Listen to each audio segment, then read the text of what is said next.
Төлөөлөн олимпиад болон эх холбох тэмцээнд оролцох баг тамирчид өнөөдрөөс эхлээд спортын төв ордондоос вакцинжуулалтад хамрагдаж эхэллээ. За нийтдээ өнөөдөр бол нэг 160 орчим. За мөн одоо гадаад улсад зохиололд орж байгаа тамирчдын нийлүүлээд нэг 200 гаруй одоо хүмүүсийг бол вакцинжуулалтад хамруулна гэдгийг бол хэллээ.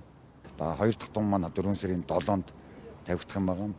За манай тамирчдад бол дараагийн тэмцээнд ороход бол энэ тун бас эргээд амжиж бүрэн бололцоотой байж байгаа учраас бид хийж байгаа.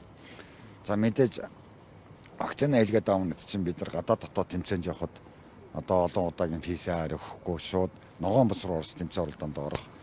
За мэдээж одоо нийт ард иргэдийн дунд манай тамирчид маань вакцины хэлгээд авчвал халдвар хамгаалтаас урьдчилан сэргийлэхтэй. Ойр дотныхаа хүмүүст бас халдвар хамгаалтыг тарахгүй авахгүй.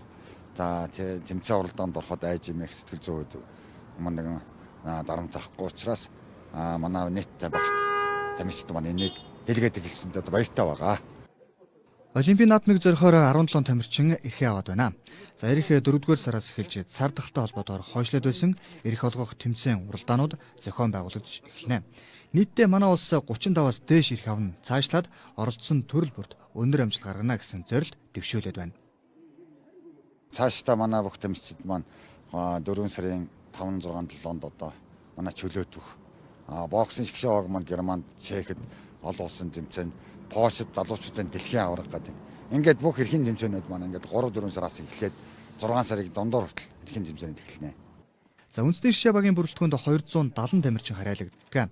За үүнээс эхний ээлжинд бадминтон, усан сэлэлт, бокс, чөлөөт бүх, 3 сагсан бөмбөг, таквондо, байд харва, хүндийн үргэлт, пара байд харва зэрэг спортын төрлийн 150 орчим тамирчин, биеийн тамируулах спортын улсын хороо, Монголын үндэсний олимпийн орооны